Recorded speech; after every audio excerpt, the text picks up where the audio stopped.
Olá! No último vídeo, nós trabalhamos no sistema de governo, nós trabalhamos uma comparação do sistema presidencial com o sistema parlamentar, né? E antes de passar para os outros dois sistemas, o sistema diretorial e semipresidencial, né, no primeiro vídeo sobre o sistema de governo, nós comentamos como que existem hoje 4 grandes sistemas de governo que variam demais, né, para estado para estado. O sistema presidencial, criado nos Estados Unidos, o sistema parlamentar, que começa a ser construído na Inglaterra e que tem variações enormes hoje, e o sistema diretorial e o sistema semipresidencial, criação francesa, esses dois.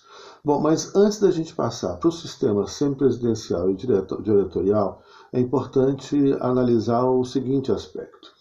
Para o funcionamento adequado desse sistema de governo, né, dessa estrutura política, jurídica, normativa, a serviço da democracia, ou seja, a existência do voto, né, e de um parlamento não é necessariamente a existência de uma grande democracia, porque aí entram vários outros elementos, né, como nós já comentamos anteriormente. A liberdade de imprensa, acesso à educação, à saúde, à previdência, participação, mecanismos de controle contra a mentira, a manipulação, fake news, algoritmos, etc. Enfim, muita coisa, né, entra para a gente falar numa democracia efetiva. Não é simplesmente a existência do voto periódico secreto, né, e o funcionamento de um parlamento, que significa que há uma democracia. Mas, para a gente analisar esse aspecto formal, estrutural, outros elementos são necessários. Então, antes de passar no sistema diretorial e semipresidencial, é importante a gente analisar aqui os sistemas partidários, né? Então, dentro de uma lógica de democracia representativa, a gente vai encontrar também 4 grandes sistemas partidários, né, e que vão também estar presentes em vários estados e que ocorrem dentro de contextos específicos. Então, esses sistemas são o unipartidarismo, partido único, o bipartidarismo, o unipartidarismo de fato, ou seja, o que seria o unipartidarismo de fato? Embora existam vários partidos políticos, um partido político se torna hegemônico, né, e assim permanece no poder durante muito tempo. A gente tem o exemplo do Japão, pós-Segunda Guerra Mundial, o exemplo do México, né, com o PRI, que ficou aí, o Partido Revolucionário Institucional, né, que ficou no poder décadas e décadas, né, e agora perdeu o poder, o México vive um governo popular, né, e depois de décadas do PRI, que era um partido revolucionário inicialmente, e que depois foi endireitando e que ficou um partido muito vinculado com vários escândalos, etc. Então, nesse caso, você tem que, embora existam vários partidos políticos, você tem um partido que motivações, por razões históricas, né, políticas, econômicas, se torna um partido hegemônico. Então, isso seria um sistema unipartidário de fato. Embora, portanto, na legislação é permitido e há a existência de vários partidos, um partido se torna hegemônico. E é o sistema unipartidário de direito, ou seja, quando então a Constituição e a legislação estabelecem a existência de um partido único. Isso foi muito comum no pós-Segunda Guerra Mundial em alguns estados socialistas, não todos. Por exemplo, a Alemanha Oriental tinha vários partidos políticos, mas todos os partidos políticos eram partidos marxistas-leninistas, né, que, portanto, defendiam uma economia socialista, né, de um Estado constitucional de socialismo real. Assim como acontece nos Estados capitalistas, né? Então, você tem aí uma determinação legal da existência de um partido único, não podem existir outros partidos políticos. Então você tem unipartidarismo de fato, existem vários partidos políticos permitidos pela lei, mas um se torna hegemônico, e o unipartidarismo de direito, ou seja, quando a Constituição, né, a lei, as normas estabelecem um único partido político. Como eu disse, então, isso aconteceu muito no pós-Segunda Guerra Mundial em alguns estados socialistas, mas não todos. Por exemplo, como eu falo, a Alemanha Oriental, né, tinha vários partidos políticos, mas todos os partidos, né, eram partidos vinculados ao projeto socialista. Como no mundo capitalista, os partidos têm que ser vinculados ao projeto capitalista, porque as constituições estabelecem um sistema econômico e um sistema jurídico capitalista, e um partido que defenda o fim desse sistema jurídico político capitalista seria, né, um partido, então, contra a Constituição. Então você teria, de um lado, o modelo norte-americano, né, de outro lado, isso no pós-guerra, né, o modelo da União Soviética. Bom, além do partido único, do unipartidarismo, você tem o bipartidarismo. Também há um bipartidarismo de fato e um bipartidarismo de direito. O que seria bipartidarismo de fato? A mesma lógica empregada ao unipartidarismo. Embora existam vários partidos políticos, 2 partidos políticos se tornam hegemônicos. Né? O caso, por exemplo, da Inglaterra, onde no pós-Primeira Guerra Mundial, até recentemente, o Partido Conservador e o Partido Trabalhista se revezavam no poder. Né? Então, embora existissem e existam outros partidos políticos, né, esses 2 partidos se tornam hegemônicos por motivações culturais, históricas, econômicas e legislativas, né? Por exemplo, no caso da Inglaterra e dos Estados Unidos, o voto distrital, que fortalece os grandes partidos e acaba levando a um bipartidarismo. Embora existam vários partidos políticos, você tem 2 partidos políticos que se revezam no poder, se tornam hegemônicos. E no caso norte-americano, né, você tem vários partidos políticos, mas desde sempre republicanos e democratas se revezam no poder e raramente aparece algum deputado, né, pertencente a outro partido político, por exemplo, que não acontece hoje. Né? Ou são republicanos, ou são democratas, ou às vezes aparecem candidatos independentes, mas não há um terceiro, quarto partido com nenhuma força política para fazer prefeituras, governos estaduais, Senado, ou mesmo deputados federais, né? Já houve no pós-guerra, mas foi durante um curto espaço de tempo. Então, esse seria o sistema bipartidário de fato. Você tem vários partidos permitidos, mas 2 se tornam hegemônicos. E você tem o sistema bipartidário de direito, ou seja, quando então a Constituição, a legislação só permite a existência de 2 partidos políticos. No caso do Brasil, a gente viveu isso. Né? No período da ditadura militar, ou melhor dizendo, né, muitos falam em ditadura civil-militar, eu prefiro a expressão ditadura empresarial-militar, né, porque a Fiesp, a FIENG patrocinaram o golpe, a ditadura, e não só a Fiesp, a FIENG, como também, né, os Estados Unidos, a CIA. Nessa ditadura empresarial militar, a partir de 1964, né, os partidos foram inicialmente extintos e vem a ditadura, fecha o Congresso, etc. Mas, a partir do momento, a ditadura tenta criar um teatro, né, uma farsa de uma pseudo-democracia com eleição indireta. Então, permite a existência de 2 partidos políticos. No Brasil, a gente teve a ARENA, que era a Aliança Renovadora Nacional, que era o partido do golpe, o partido de extrema-direita, né, dos militares e empresários que financiaram o golpe militar, e tinha um único partido permitido de oposição, que era o Movimento Democrático Brasileiro, o MDB.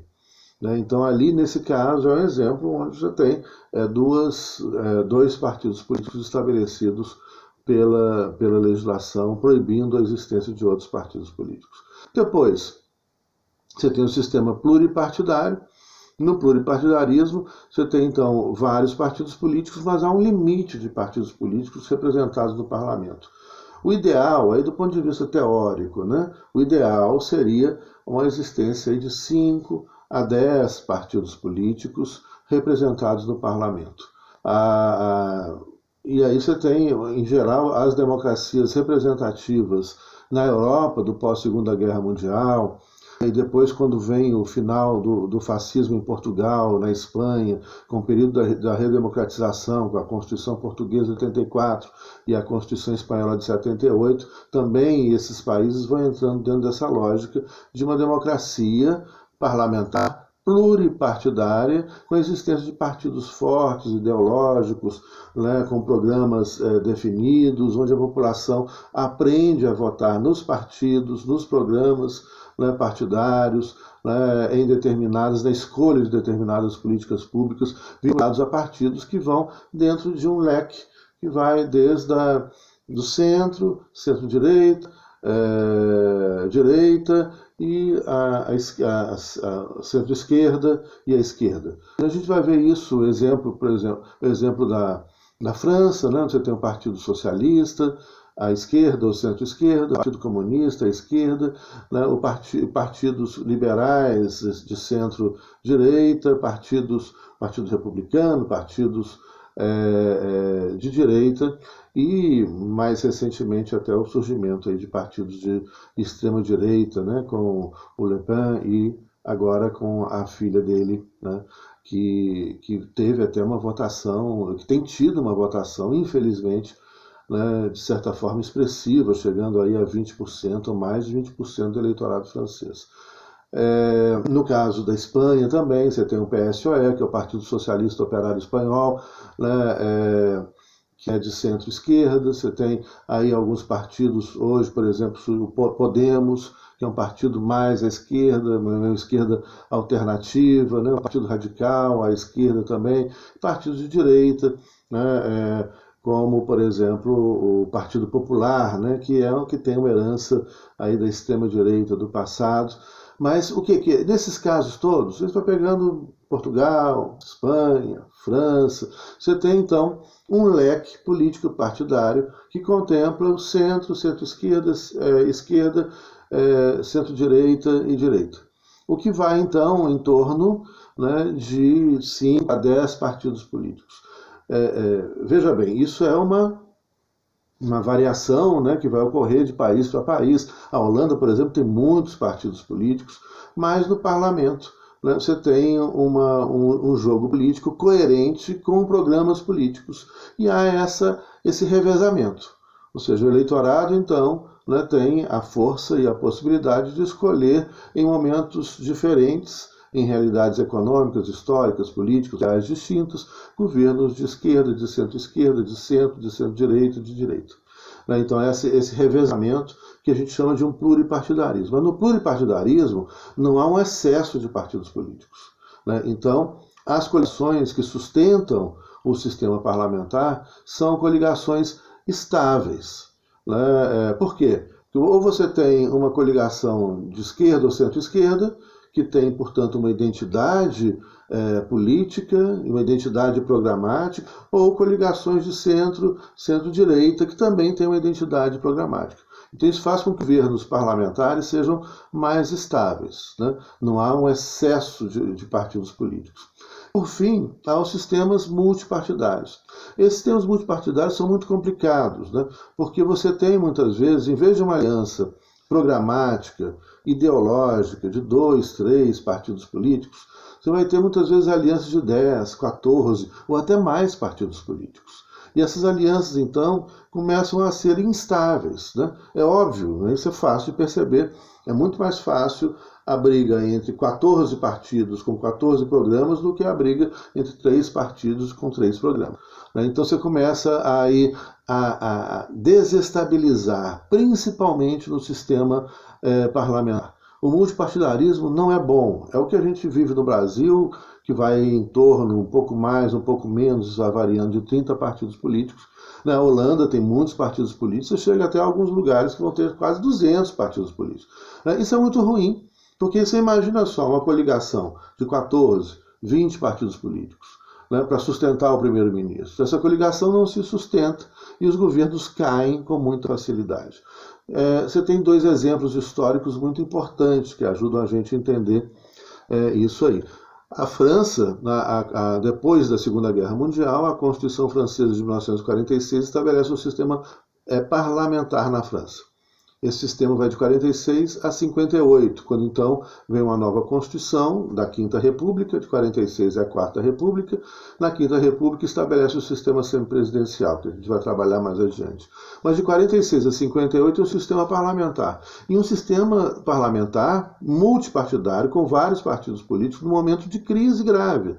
Crise econômica, a guerra continua, termina a Segunda Guerra Mundial, mas a França continua na guerra na Indochina, no Vietnã, né? Depois as tropas francesas saem, entram as tropas americanas na Guerra do Vietnã, que vai até a década de 70, né? A Guerra da Argélia, né? Enfim, a insurreição das colônias francesas que no pós-Segunda Guerra Mundial vão declarando independência, vão num processo de separação, né? Ou um processo de insurreição, né, contra o regime colonial francês. E nesse momento de grande instabilidade, de 46 a 58, a França não tinha governos estáveis, porque eram muitos partidos. Então os governos caíam o tempo todo. Né? Então, se vocês terem uma ideia, né, nesses 12 anos a França teve 16 governos. Né? Então,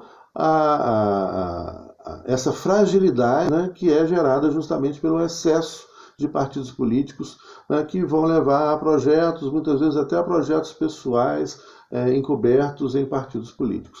E o caso da Itália também é um exemplo, né, a partir da Constituição italiana do pós-guerra, também a Constituição de 47, que entra em vigor em 48, né, e que vai viver um sistema multipartidário. A Itália, do pós-guerra até o início do século XXI, vai ter mais de 60 governos.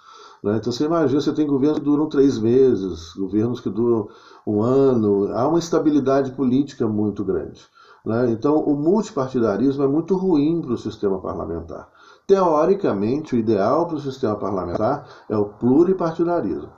O bipartidarismo é a realidade da Inglaterra no sistema parlamentar, o que faz com que você tenha governos muito fortes. Por quê? Porque o primeiro-ministro, ainda mais no caso da Inglaterra, que tem uma Constituição diferente, né, que é uma Constituição baseada num tripé, tem a parte não escrita, as leis constitucionais feitas pelo parlamento e as decisões judiciais em matéria constitucional. Isso tudo é a Constituição inglesa. Então você imagina um primeiro-ministro que tem a maioria do seu próprio partido político no parlamento inglês, que o primeiro-ministro é sempre o líder do partido, então ele é o líder do partido, né? Ele tem a maioria dos deputados no parlamento, ainda num sistema constitucional onde você transforma ou muda a Constituição por meio do mesmo processo legislativo de uma lei ordinária. Então, no sistema parlamentar bipartidário, né, no caso da Inglaterra, bipartidário de fato, você tem um primeiro-ministro muito forte. No caso, o ideal, teoricamente falando, seria um sistema parlamentar pluripartidário. E o sistema parlamentar multipartidário traz muita instabilidade. Mas isso também se aplica ao sistema presidencial, mas em outra medida. Você imagina um sistema presidencial bipartidário, como os Estados Unidos, né, onde o presidente é eleito, vamos supor que o presidente seja um democrata, como aconteceu com Obama, mas nas eleições legislativas, e lá o senador tem um mandato de 6 anos e o deputado federal tem um mandato de 2 anos, então você tem eleições contínuas, né, durante o mandato, né, do presidente. Acontece um momento onde, por exemplo, o presidente não tem maioria nem na Câmara nem no Senado. Como é que ele governa? O presidente, para governar, ele precisa aprovar seus projetos de lei, sua lei orçamentária, né? Ele precisa do Congresso. Né? Ninguém governa no sistema presidencial, no sistema parlamentar, ou nenhum dos outros sistemas, né, políticos, sem o parlamento. Então o presidente precisa do parlamento, assim como o primeiro-ministro precisa do parlamento para governar. Então é um problema sério, né? Um sistema presidencial bipartidário, e a gente tem na história norte-americana esses momentos de tensão, né? Onde o governo federal ele paralisa. Isso aconteceu com Obama, isso aconteceu com o posterior. Isso agora aconteceu com o Trump, né? Aconteceu com o Trump, aconteceu com o Obama e aconteceu outras vezes também. O governo fica paralisado, não consegue aprovar a lei orçamentária para que ele possa governar. Então, mas também para o sistema presidencial, teoricamente falando, o ideal seria um sistema pluripartidário, com partidos fortes, ideológicos, né, programas definidos, onde então o eleitorado vote no programa, no partido político em primeiro lugar, né, na ideia, na ideologia político-partidária. Né, isso seria, do ponto de vista teórico, né, o ideal para os sistemas de governo todos, né, e o que nós comentamos até agora, o sistema parlamentar e o sistema presidencial. Bom, no próximo vídeo a gente vai trabalhar outros aspectos, né, que dizem respeito aos sistemas de governo, né, e especialmente o sistema parlamentar, e entrar na discussão do sistema diretorial, do sistema semipresidencial, com isso finalizando a análise dos sistemas de governo. Até lá.